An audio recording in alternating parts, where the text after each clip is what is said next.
పల్నాడు జిల్లా వినుకొండలో క్రైస్తవ సంఘాల ఆధ్వర్యంలో భారీ ర్యాలీ నిర్వహించారు. ఈ ర్యాలీలో వందలాది మంది క్రైస్తవులు, పాస్టర్లు పాల్గొని క్రైస్తవుల రక్షణ కోసం ప్రత్యేక చట్టం తీసుకురావాలన్నారు. క్రైస్తవుల రక్షణ కోసం క్రైస్తవ అత్యాచార నిరోధక చట్టం తీసుకురావాలని వారు డిమాండ్ చేశారు. మత మార్పిడి నిరోధక చట్టాలను రద్దు చేసి ఆ చట్టాల కింద జైల్లో ఉన్న క్రైస్తవులను వెంటనే విడుదల చేయాలన్నారు. పాస్టర్ల గౌరవ వేతనం 25,000 రూపాయలకు పెంచాలని డిమాండ్ చేశారు. ర్యాలీ అనంతరం క్రైస్తవ నాయకులు తహసీల్దార్ కార్యాలయానికి వెళ్లి తమ డిమాండ్లతో కూడిన వినతిపత్రాన్ని సమర్పించారు. ఎమ్మెల్యే జీవి ఆంజనేయులు కలిసి వినతిపత్రం అందజేశారు. దీనిపై స్పందించిన జీవి ఆంజనేయులు పాస్టర్ల సమస్యలపై ప్రభుత్వానికి లేఖ రాస్తానని చెప్పారు. ఇంపార్టెంట్ విషయాలు చెప్పే దాంట్లో చాలా స్పష్టంగా చంద్రబాబు గారు ఆదేశాలు ఇచ్చారు. మాకు క్రిస్టియన్స్కి అండగా ఉండాలా, మైనార్టీలకు అండగా ఉండాలా, వాళ్ళ సమస్య పట్ల మీరు స్పందించండి, అలా ఎవరైనా సరే వాళ్ళ మీద దాడులు చేస్తే మీరు కఠినంగా చర్య తీసుకోమని మాకు చంద్రబాబు గారు క్లియర్గా డైరెక్షన్ ఇచ్చారు.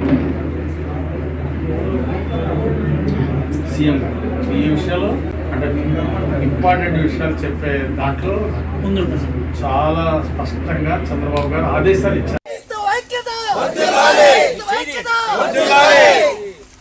క్రైస్తవులపై దాడులను వెంటనే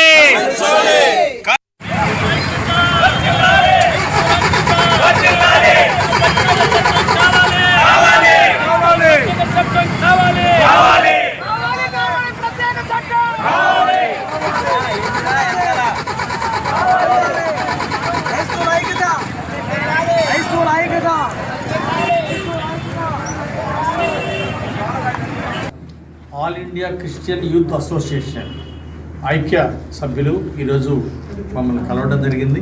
గతంలో కూడా ఎన్డీఏకి, తెలుగుదేశం పార్టీకి వీళ్ళు గత అసెంబ్లీ ఎన్నికలకు ముందు కూడా మద్దతు ఇచ్చారు.